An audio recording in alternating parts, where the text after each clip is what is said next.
Very unlike JNU, we seem to be starting on time. So, thanks and welcome. We have a special event today under the auspices of the PC Joshi Archives in collaboration with the Chicago Center in New Delhi. We have with us Professor Moishe Postone, who is the Thomas Donnelly Professor at Chicago. His research interests include modern European intellectual history, social theory, especially critical theories of modernity, 20th century Germany, anti-Semitism, and contemporary global transformation. He's the author of the prize-winning book, Time, Labor, and Social Domination, a reinterpretation of Marxist critical theory. He's also co-editor with Eric Santner of Catastrophe and Meaning, the Holocaust in the 20th Century, the collection of essays that consider the meaning of the Holocaust in 20th century history and its influence on historical practice. His work attempts to rethink the whole Marxist project through a reinterpretation of Marx's mature texts such as Capital. His work has been translated into German, French, Portuguese, Japanese, Chinese, and other languages. We have a lecture by him which is titled Marx, Temporality and Modernity, Rethinking Marx's Critical Theory for the Contemporary World. This would be followed by a comment by a discussant, Viren Murthy, who is Associate Professor of History at the University of Wisconsin-Madison, where he teaches transnational Asian history. We also have with us Professor Mark Hanser, who is the Faculty Director of the Chicago Center in Delhi. We welcome all of them to JNU and the School of Social Sciences. And I would now like to start by requesting Professor Sujeta Mahajan to say a few words and introduce the PC Joshi Archives today.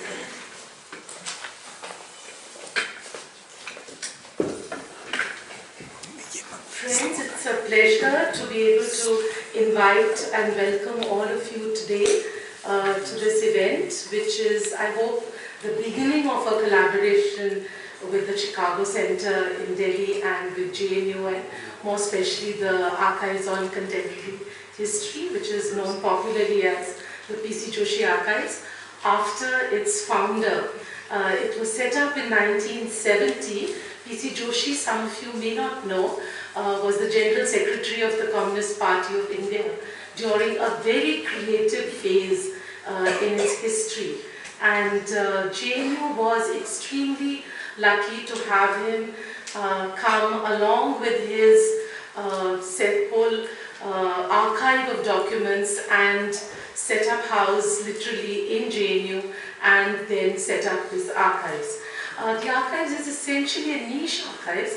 It's a small archive dedicated to left and popular movements broadly in India, but we also have increasingly now, because of very generous donations by ex-faculty, activists, all kinds of people, have very generously donated their personal collections of books and pamphlets. So it's increasingly, I think, the range of this archive is also suitably expanded. I won't take much of your time today. I just wanted to be able to just point out, as I've just done, a couple of things about this archive, and also one or two more things, which is that given the abysmal state of, many of you know, the historians and political scientists and sociologists, those of you who work on contemporary and modern history would know the abysmal state of, increasingly, of the state archives in India, where, once somebody has asked for a file, then the next person is never going to get it. So in a very curious kind of way, we've become, the PC Joshi Archives is performing this function of where people are now coming to us because we have photocopies of records from the Home Political Department, from the colonial archives, or from different places, which were collected by PC Joshi for his, this big history of the freedom of the communist movement, which was later put together by K. Damodharan and his assistants. So in a strange way now we are working as a kind of substitute colonial archives also. So many people from all the world over now come looking for material on, let's say, the Meerut conspiracy case or the Bengal famine or something, and then find that we have material which has disappeared from elsewhere. So welcome once again. And when those of you who have come from outside JNU do spare a little time to go around, we are located in the 6th floor of the Central Library. And maybe if you can go around the archives and take a look sometime, that would be very nice. I now hand this back to Professor Chandrasekhar, our Dean, who has so kindly consented to preside over this function. Thank you, Dr. Patel. Thank you. May I just request everybody to switch off their cell phones or put it on silent mode? And may I take this to Professor Postone?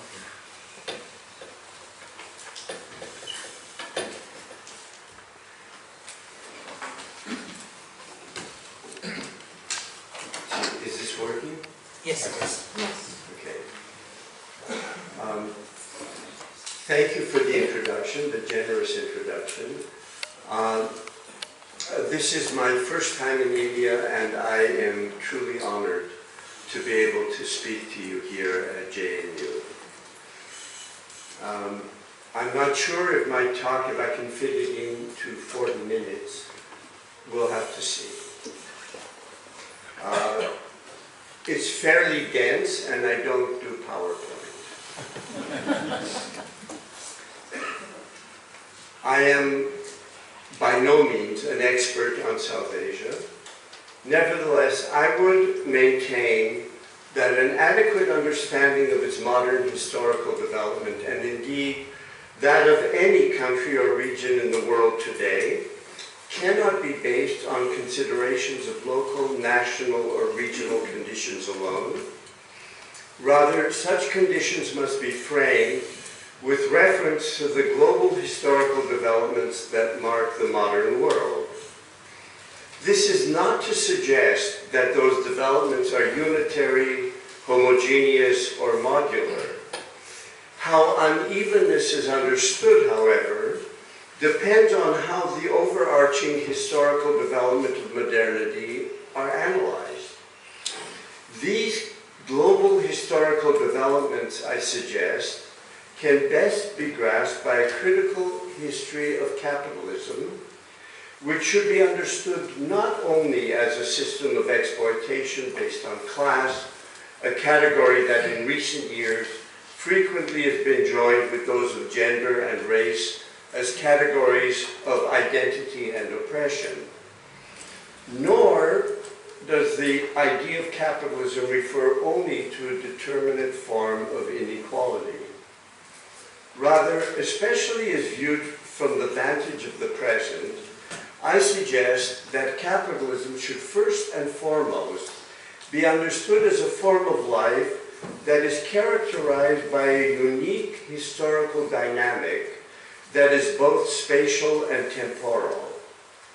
This form of life arose contingently in Western Europe, which it fundamentally transformed even as it also proceeded to transform and constitute the globe. That is, contrary to some widespread assumptions, this form of life is not intrinsically Western, but has itself reshaped the West. It cannot, therefore, adequately be grasped in culturalist terms. Rather, I would suggest a theory that could adequately grasp the dynamic character of this form of social life can best be developed not in culturalist terms, but on the basis of a renewed encounter with Marx's mature works.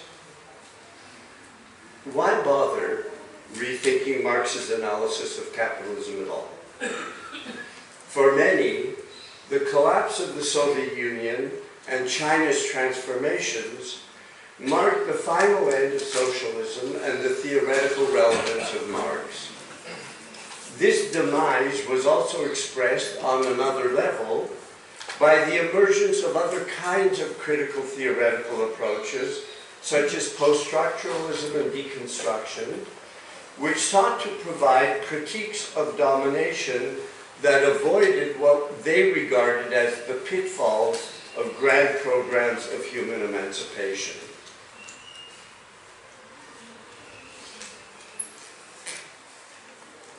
The current global crisis, however, has dramatically revealed the fundamental limitations of such newer approaches, including those associated with thinkers as disparate as Habermas, Foucault, and Derrida, as attempts to grasp the cultural world, the contemporary world. It has also exposed the one-sidedness of what had been termed the cultural turn in the humanities and the humanistic social sciences. The continued existence of severe economic crises as a feature of capitalist modernity, as well as the structural transformations of industrial societies, which recently have generated massive right-wing populist reactions, the existence of what can be called premature deindustrialization in other parts of the world, where the statist road to national capital accumulation no longer appears as a viable option, the growing financialization of social life, coupled with the prevalence of mass poverty, structural exploitation on a global scale, the dramatic growth of inequality, and above all, the dual crisis of environmental degradation and the hollowing out of working society, call into question the triumphalism both of neoliberalism and much of post-Marxism. It seems that the downfall of what was called actually existing socialism and the efflorescence of post-Marxist thought have not obviated the need for a critical theory of capitalism. Nevertheless, I want to suggest that it would be a mistake to think that one can simply return to Marx as he generally was understood during much of the 19th and 20th centuries. Both the demise of what I call traditional Marxism and the increasingly manifest inadequacies of much post-Marxism are rooted in historical developments that suggest the need to rethink as well as reappropriate Marx.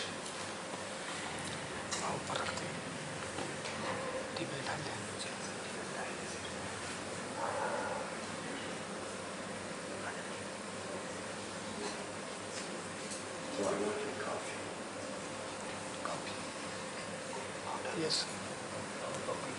It's okay.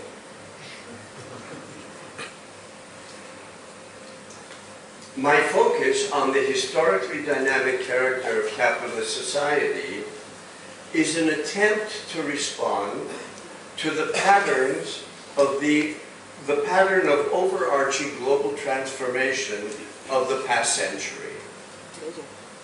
As is well known, researchers such as Piketty, focusing on issues of inequality, have recently established the existence of an overarching, supranational, historical pattern of changes in inequality that has characterized the past century, from a period of great inequality in the late 19th and early 20th century, to a period around the middle of the 20th century during which inequality was sharply reduced, followed after the 1970s by a sharp resurgence of increased inequality.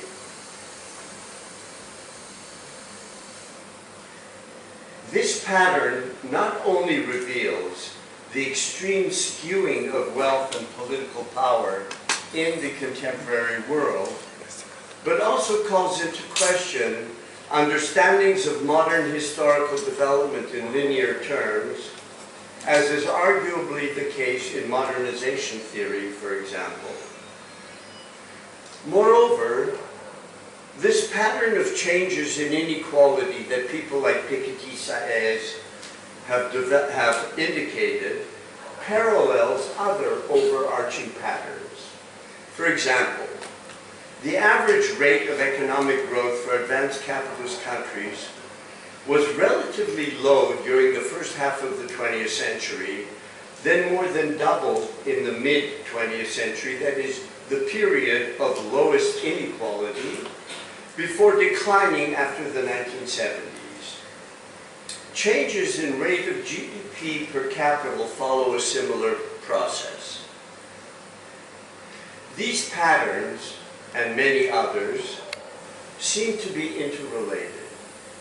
All of them can be seen with reference to a still larger pattern, the supersession of 19th century liberal capitalism by state-centric capitalism from its beginnings in World War I and the Russian Revolution, through its high point in the decades following World War II, and its decline after the early 1970s, and its supersession in turn by neoliberal global capitalism, which might in turn be undermined by the emergence of huge competing economic blocs.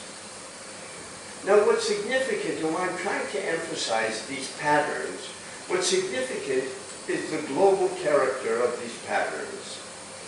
The pattern I've outlined encompassed Western capitalist countries and communist countries, as well as colonized lands and decolonized countries. Although differences in historical development occurred, of course, from the vantage point of the 21st century, they appear more as different inflections of a common pattern than as fundamentally different developments. Such general developments cannot convincingly be explained in contingent terms. They strongly suggest the existence of general structural constraints on political, social, and economic decisions, as well as of dynamic forces not fully subject to political control. Consideration of these overarching patterns suggests the importance of a renewed encounter, I would suggest, with Marxist critique of political economy, for the problematic of historical dynamic and global structural change is at the very heart of that critique. Nevertheless, the history of the last century also suggests that an adequate critical theory must differ fundamentally from traditional Marxist critiques of capitalism, by which I mean a general interpretive framework in which capitalism is analyzed essentially in terms of class relations that are rooted in private property and mediated by the market, and social domination is understood primarily in terms of class domination and exploitation. Within this very basic framework, there have been a very broad range of approaches that have generated powerful economic, political, social, historical, and cultural analysis. Nevertheless, the limitations of the overarching framework itself have become increasingly evident in light of 20th century historical developments. These developments include the non-emancipatory character of what was called actually existing socialism, the historical trajectory of its rise and decline, which paralleled that of state interventionist capitalism, suggesting they were similarly located historically, the growing importance of scientific knowledge and advanced technology in production, which seemed to call into question the labor theory of value. I'll come back to that.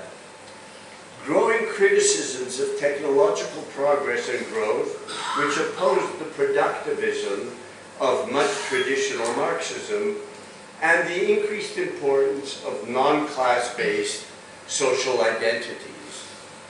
Together they suggest that the traditional framework no longer can serve as a point of departure for an adequate critical theory.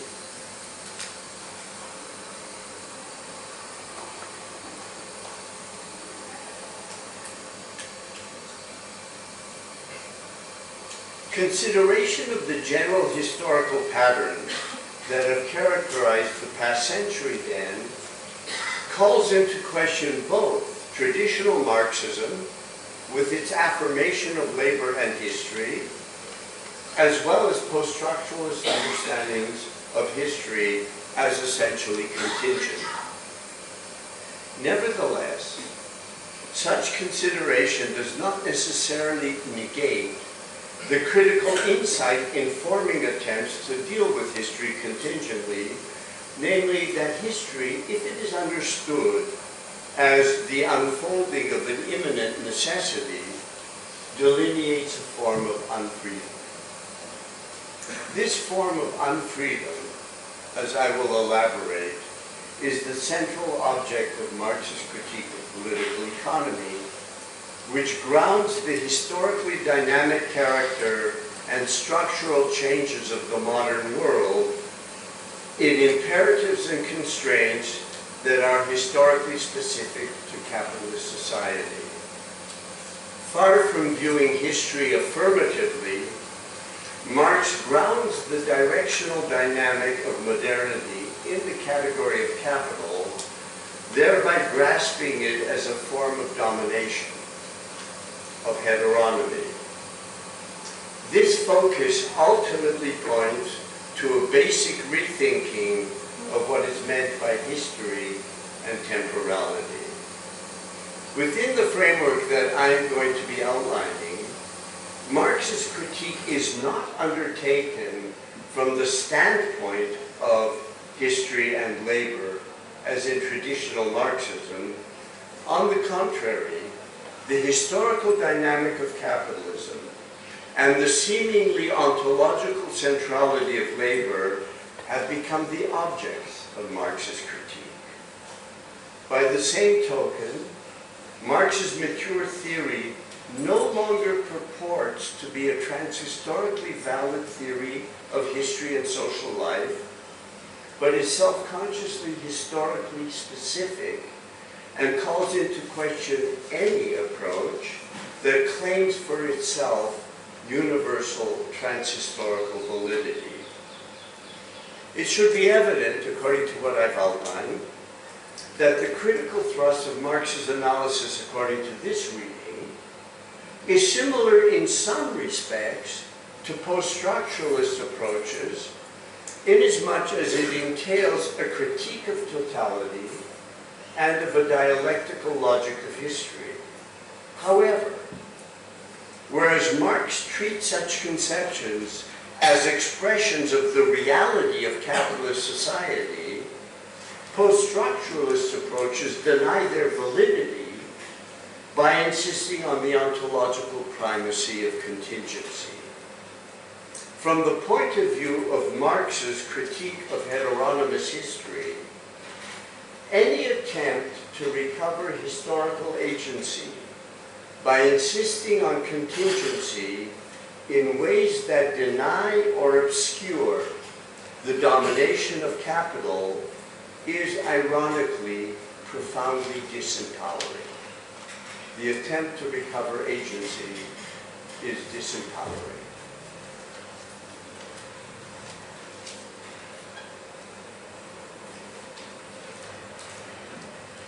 These contentions, and that's what I presented, are a series of contentions, are based on a reading that reconsiders the most fundamental categories of Marx's mature critique with reference to the heteronomous dynamic that characterizes capitalism.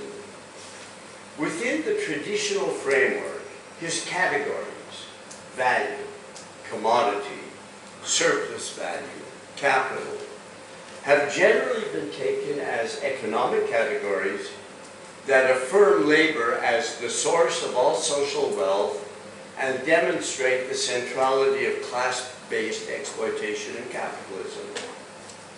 Such interpretations attribute to Marx a transhistorical understanding of labor as a source of wealth in all societies. According to such an approach, labor in capitalism is hindered from becoming fully realized. Emancipation, then, is realized in a society where labor, transhistorically understood, has openly emerged as the regulating principle of society.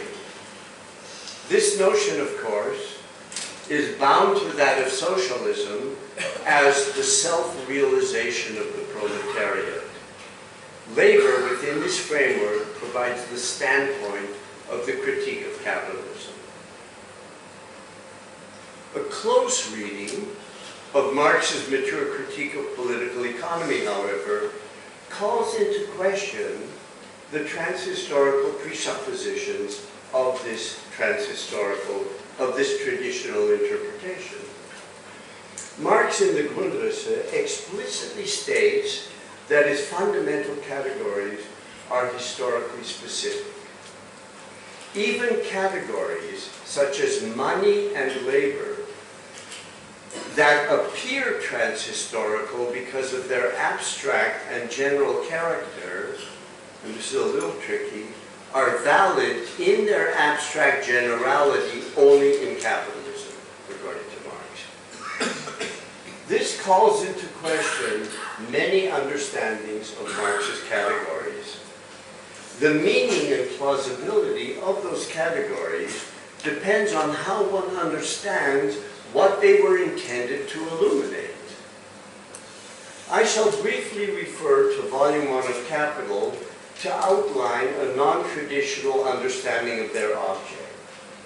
That work, as most of you know, begins with the category of commodity, which does not refer to commodities as they may exist in many different societies.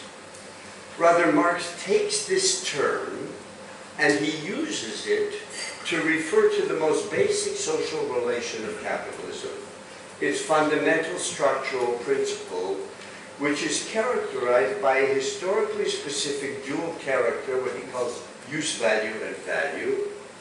In the course of his exposition, he then seeks to unfold the nature and underlying dynamic of capitalist modernity from this point of departure.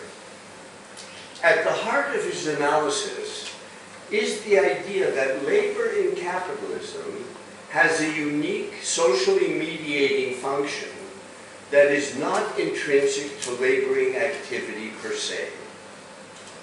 Let me elaborate briefly. In a society in which, according to Marx, the commodity is the basic structuring category of the whole, labor and its products are not socially distributed by traditional norms or overt relations of power and domination, as is the case in other societies. Instead, labor itself constitutes a peculiar new form of interdependence where people do not consume what they produce, but where nevertheless one's own labor or labor products function as a quasi-objective means of obtaining the products of others. Labor becomes a means of distribution as well as production. In serving as such a means, labor and its products in effect preempt that function on the part of manifest social relations. They mediate a new form of social interrelatedness. In Marx's mature works, then, the notion of the centrality of labor to social life is not a transhistorical proposition. It does not mean that material production is the most essential dimension of social life in general. Rather, it refers to the historically specific constitution by labor, and I hope to elaborate on this, by labor and capitalism, of a form of social interrelatedness that fundamentally characterizes that society. Labor in capitalism, then, is both. Labor as mediating activity, hence what it produces, its objectifications, and here I'm referring to categories like commodity and capital, are both concrete labor products and objectified forms of social relations. According to this analysis, then, the social relations that most basically characterize capitalist society are very different from the qualitatively specific overt social relations such as kinship relations or relations of personal or direct domination that characterize non-capitalist societies. Because constituted by labor, these relations don't appear social. They have a quasi-objective formal character, and they are dualistic. They're characterized by an opposition of an abstract, general, homogeneous dimension and a concrete, particular material dimension. Now, within Marx's analysis, the index of such relations is value, which also is historically specific. Marx explicitly distinguishes the category of value as what he considers to be the dominant form of wealth in capitalism from what he calls material wealth, which is measured by the amount produced and is a function of knowledge, social organization, and natural conditions in addition to labor. Value, according to Marx, and is very peculiar, is essentially temporal. It's constituted, he claims, only by the expenditure of socially necessary labor time. Within the framework of Marx's analysis, the duality of the commodity form as value and use value generates a, let me call it, dialectical interaction that gives rise to a very complex temporal dynamic. Let me begin to elaborate by considering Marx's determination of what he calls the magnitude of value. He does it in terms of what he calls socially necessary labor time. This term is not simply descriptive. How much time does it take to produce a widget? But delineates a socially general compelling norm. Production must conform to this norm if it is to generate the full value of its product. In the process, the time frame, let's say an hour, becomes constituted as an independent variable. The amount of value produced per unit time is a function, according to Marx, of the time unit alone. It remains the same regardless of individual variations or the level of productivity. It follows, as a peculiarity of value, as a form of wealth, that although increased productivity increases the amount of use value produced per unit time, the amount of goods, it results only in short-term increases in the magnitude of value created per unit time. Once the increases in productivity become general, the magnitude of value generated per unit time falls back to its base level. The result is a kind of a treadmill. Higher levels of productivity result in great increases in output, but not, this is all according to Marx, in proportionate long-term increases in value per unit time. This in turn leads to still further increases in productivity. In other words, the dynamic of capital is rooted for Marx in the duality of these forms. Of course, I've simplified. This treadmill expresses and constitutes a new form of social domination. The norm of socially necessary labor time is the first determination in the book of a historically specific abstract form of social domination intrinsic to capitalism. It's the domination of people by time. By a historically specific form of temporality, abstract Newtonian time, which itself is constituted historically with the commodity form, according to this treatment. It would, however, be one-sided to view temporality in capitalism only in terms of Newtonian time, that is, as empty homogeneous time. I know this is a little dense, but please bear with me. Once capitalism is fully developed, its temporal forms generate ongoing increases in productivity. Those increases do not change the amount of value produced per unit time.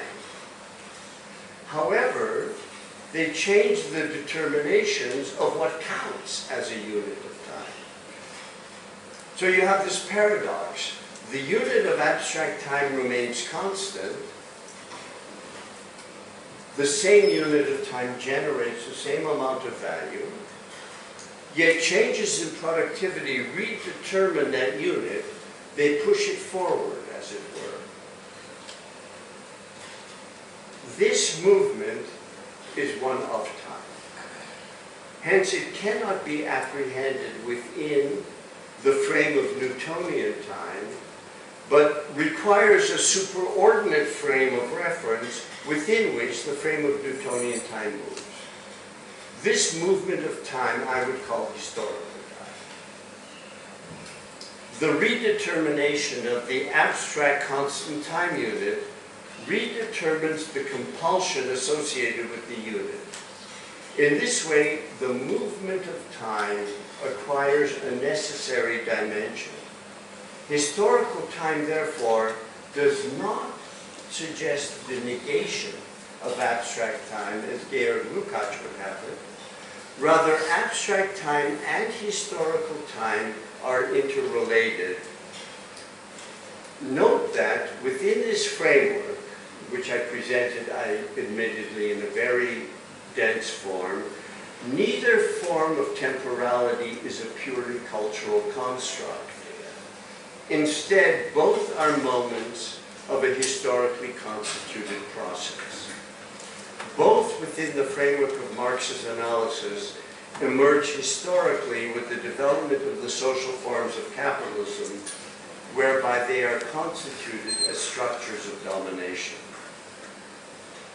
So rather than considering temporality as a pre-given, unmoving frame within which all forms of social life move, such a theory understands capitalism as a very peculiar organization of social life that constitutes its own temporality.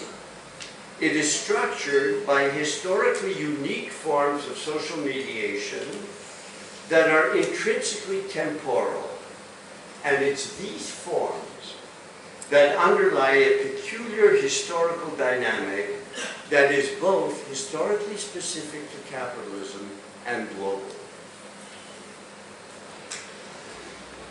The temporalities of capitalism are not extrinsic to it, but are intrinsic. I've tried to fold them into its structural social forms. To take a step back. This historically new form of social domination subjects people to impersonal, increasingly rationalized structural imperatives and constraints that cannot adequately be understood only in terms of class domination, or more generally, in terms of the concrete domination of social groupings or of institutional agencies of the state and or the economy. It has no determinate locus, and although constituted by determinate forms of practice, appear not to be social at all. For those of you who are sort of familiar with post-structuralism, I'm suggesting that Marx's analysis of abstract domination is a more rigorous and determinate analysis of what Foucault attempted to grasp with his notion of power in the modern world. Moreover, the form of domination Marx analyzes is not only cellular and spatial, as in Foucault, but also processual and temporal. It generates a historical dynamic. Rather than presupposing history, Marx now seeks to ground it. The peculiar treadmill dynamic that I've outlined is generative, and I can only allude to this, of a very complex, nonlinear historical dynamic that is at the heart of capitalist modernity. On the one hand, it is characterized by ongoing, even accelerating transformations, not only of production, but of social life.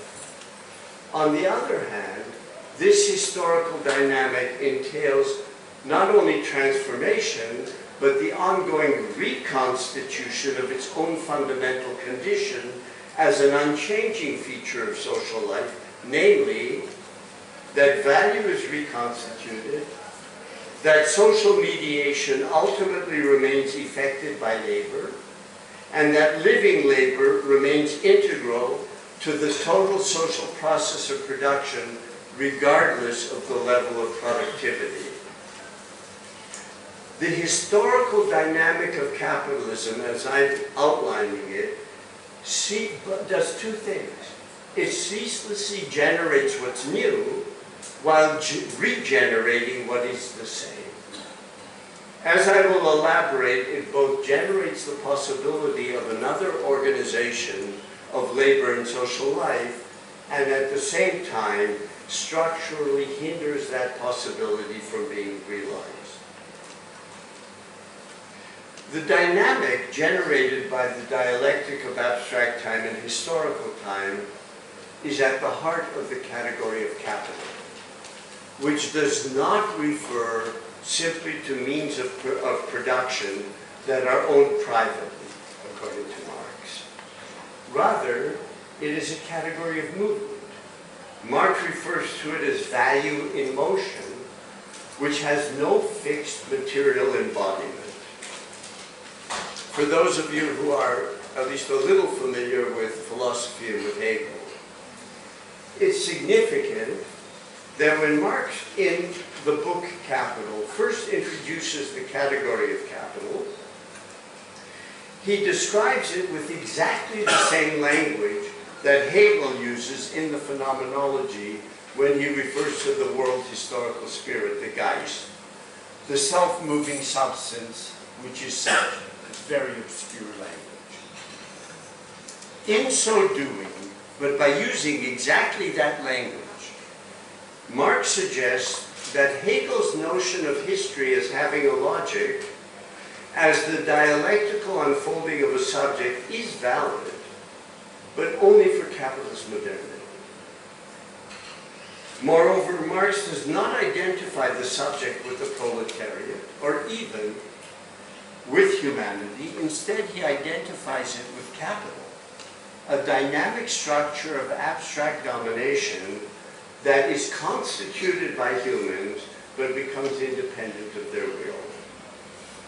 Marx's mature critique of Hegel, then, does not entail an anthropological inversion of the latter's idealist dialectic. Rather, Marx implicitly argues that the rational core of Hegel's dialectic is its idealist character. Why? It expresses a mode of domination constituted by relations that acquire a quasi-independent existence vis-a-vis people, exerts a form of compulsion on them, and because of their dualistic character, is dialectical in nature. Within this framework, capital H history, as presented by Hegel, is historically specific. It is not a universal feature of human social life, but is constituted by historically specific forms of social practice that it in turn molds and constrains. This implies that human history as a whole cannot be characterized transhistorically, either in terms of an overarching logic, as in Hegel, or as transhistorically contingent as in Nietzsche. Rather, an immanently driven directional dynamic is the central characterizing feature of capitalism. So you'll notice that here I've done a kind of a reversal. The historical subject, totality, labor, have now become the objects of Marx's critique in his mature theory, not its standpoint.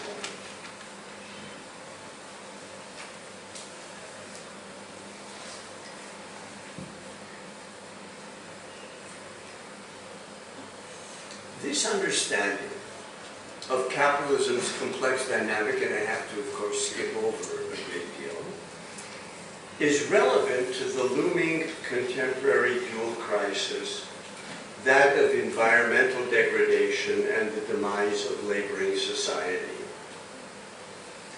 Marx's categories of surplus value and capital allow for a critical social analysis of the trajectory of growth in modern society, which is not the case when they are understood only in terms of class exploitation. The temporal dimension of value, especially, in the form of what Marx calls relative surplus value, underlies a determinate pattern of growth which gives rise to increases in material output greater than those of surplus value, which remains, according to Marx, the relevant form of wealth in capitalism. This results in pressures for accelerating increases in productivity, and hence an accelerating demand for raw materials and energy, which contributes centrally to the accelerating destruction of the natural environment.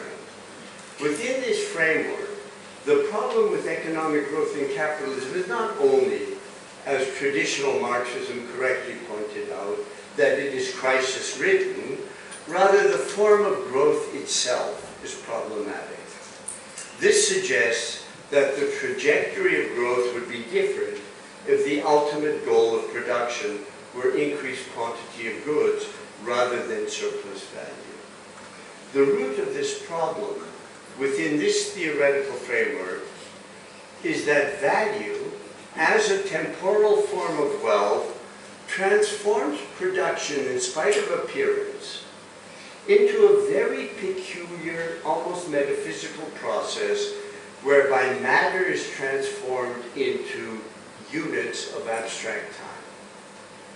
As a temporal form of wealth, capital strives towards boundlessness, ignoring, as it were, the necessary boundedness of its natural environment, the planet.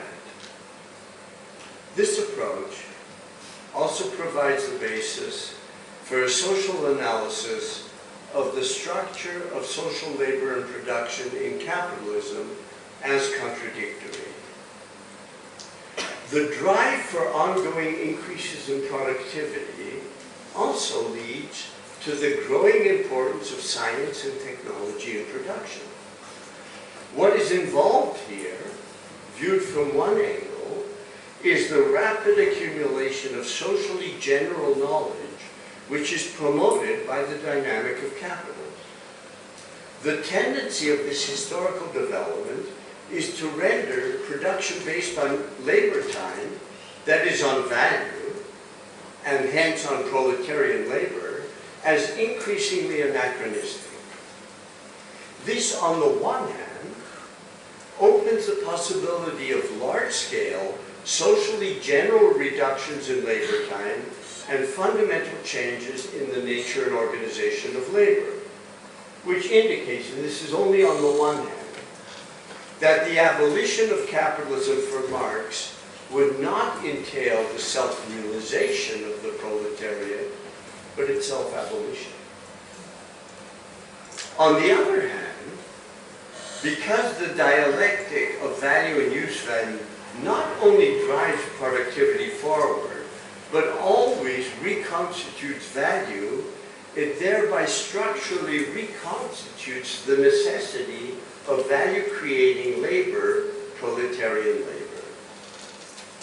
The historical dynamic of capital, therefore, increasingly points beyond the necessity of proletarian labor while reconstituting that very necessity. It both generates the possibility of another organization of social life and yet hinders that possibility from being realized.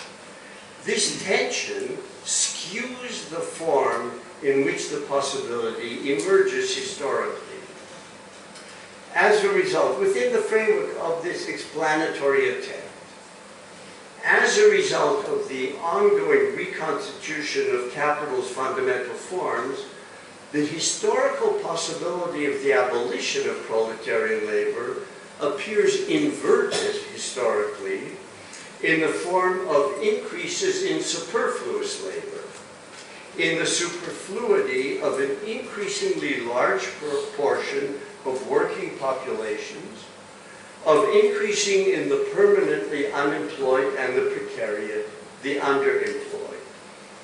Far from appearing as a linear possibility, then, the possibility of emancipation, and here it means the abolition of proletarian labor, and hence the emergence of an emancipated future in which surplus production no longer must be based on the labor of an exploited class, is at the same time the emergence of the possibility of a disastrous development at the same time, in which the growing superfluity of labor is expressed as the growing superfluity of people.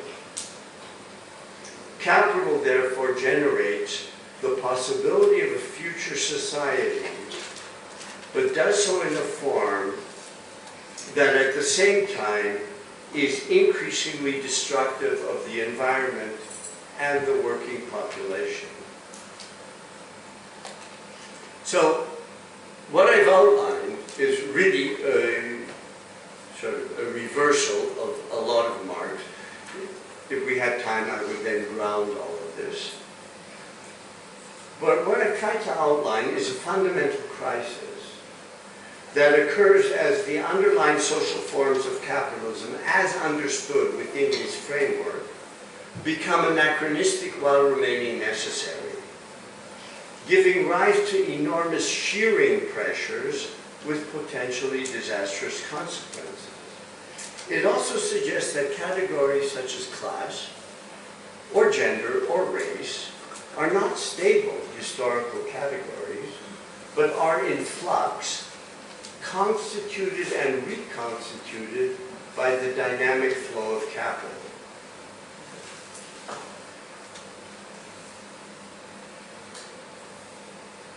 By moving away from an understanding of capitalism in terms of unequal distribution alone, whether nationally or globally, this approach implies that global unevenness should not be considered in terms of relations of distribution alone, but also must be reconceptualized with reference to the dynamic briefly sketched out above. As an aside, it should be noticed implicit in what I've tried to present, that within this framework, the idea of another possible form of social life is imminent to capitalist modernity itself. It is not ultimately derived from cultural contact or the ethnographic study of fundamentally different forms of social life, nor is it based on the experience of a previous social order with its own moral economy that is being destroyed by capitalism, although that experience certainly has been generative of opposition. Opposition to capitalism, however, does not necessarily point beyond it. It can be, and often has been, subsumed by capital itself or swept aside as historically inadequate to the exigencies of the larger historical context. Marx's analysis within the framework that I'm trying to present is directed less towards the emergence of resistance, which after all is politically and historically indeterminate, than towards the possibility of transformation, of fundamental change. It seeks to delineate the emergence of a form of life that, as a result of capitalism's dynamic, is constituted as a historical possibility and yet constrained by that very development.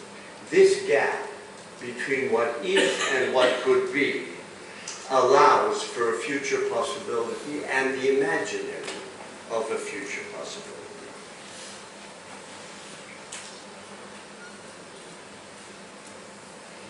There are other things that I will leave aside. I think I've kind of packed in a lot. Let me then, by way of a kind of a conclusion,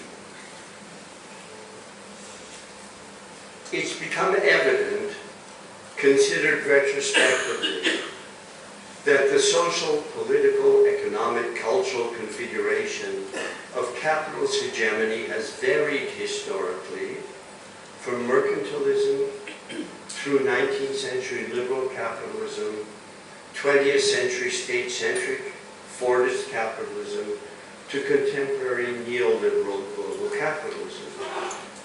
Each configuration has elicited a number of penetrating critiques of exploitation, uneven inequitable growth, for example, or technocratic, bureaucratic modes of domination, or of growing inequality. Each of these critiques, however, is incomplete. As we now see, capitalism cannot be identified fully with any of its historical configurations.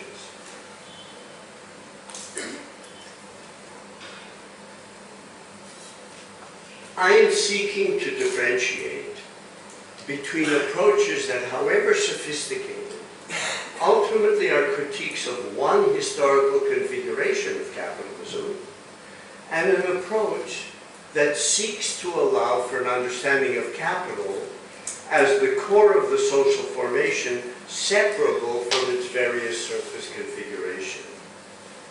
This distinction between capital as the core of the formation and historically specific configurations of capitalism has, I'd like to suggest, become increasingly important.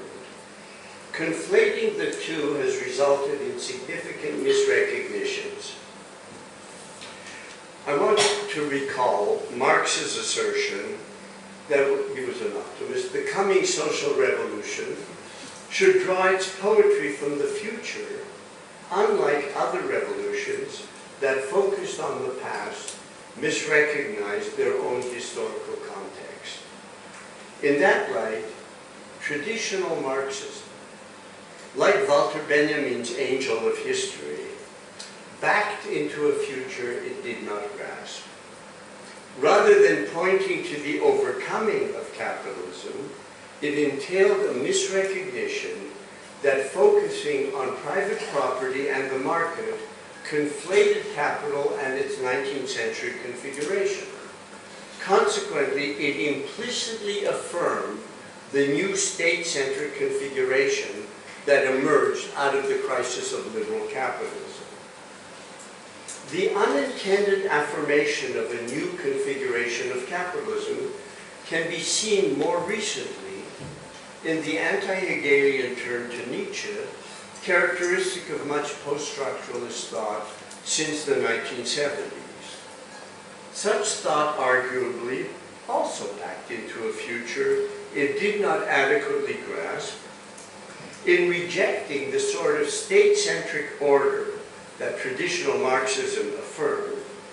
It did so in a manner that I think has proven to be incapable of critically grasping the neoliberal global order that has superseded state-centric capitalism. The idea of emancipation in Habermas, in Foucault, in Derrida remains fixated on the mid-century. The historical transformations of the past century, then, have not only revealed of approaches that identify capitalism with one of its historical configurations could potentially be adequate to our social universe. Thank you.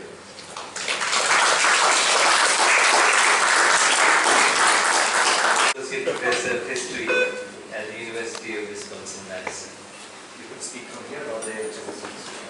Either one's fine with me, I guess, since You he's have to there. be louder. Okay, so I'll just speak from here, you just keep standing there? If you want. It's up to you if you want to rest. I rest standing up. Oh. I fall asleep when I sit down. Okay. Okay, yes, thank you very much. I'm very happy to be here make these comments.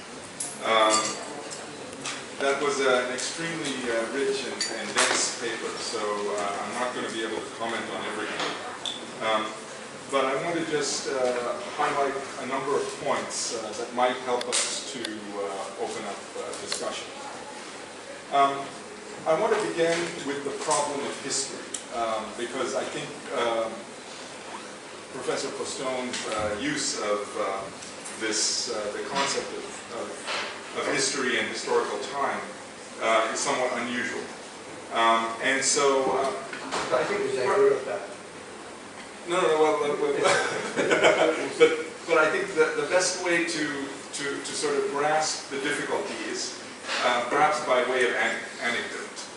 And I'm going to mention because I sort of came to that when I was at the University of Chicago. I haven't taken Professor Postone's classes, but I used to, in the beginning, learn a lot from studying or reading it with the students. And he's quite well known for when he has these the preliminary examinations, the orals. They can be somewhat challenging if you don't grasp it. And so there was a student, actually, also of Indian origin, who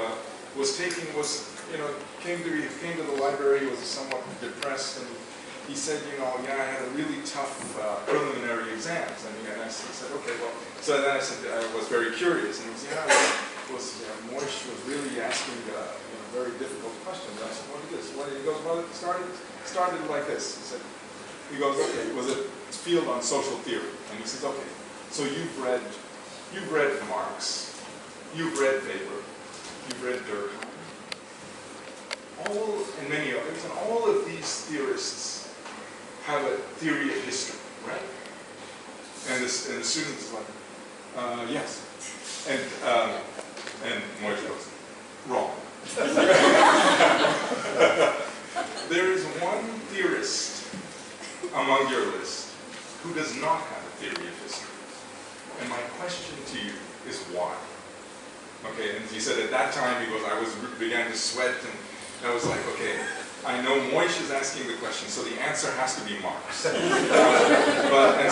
I said, the answer is Marx. And Moishe says, yes, but why? and then he was like, I can't think of why. It's like, and he started, then he said, and he goes, but there are those who talk about historical materialism, but they're wrong. And so then, and Moishe says, I think we are now stuck in the mud. He goes, Marx does not have a theory of history because he has a theory of capital. Okay, and I think that one sentence, I think, says a lot, and also about the difficulty of the way we usually use the term history. Because when I first heard that too, I was like, what do you mean? There was no history before capital? And we have to understand that what history means in Moishe's work is something very specific. It refers to a dynamic. And the argument is that before you get capitalism, there is no dynamic like that, right? So basically the earlier Marxist conception of modes of production is what's being, one of the things that's being challenged here. And so I guess the first question would be to ask Moishe maybe to elaborate on this a little. Because the question would be, why is it that, and this gets to a number of different issues. One is the issue of totality. There's something about capitalist society that produces a kind of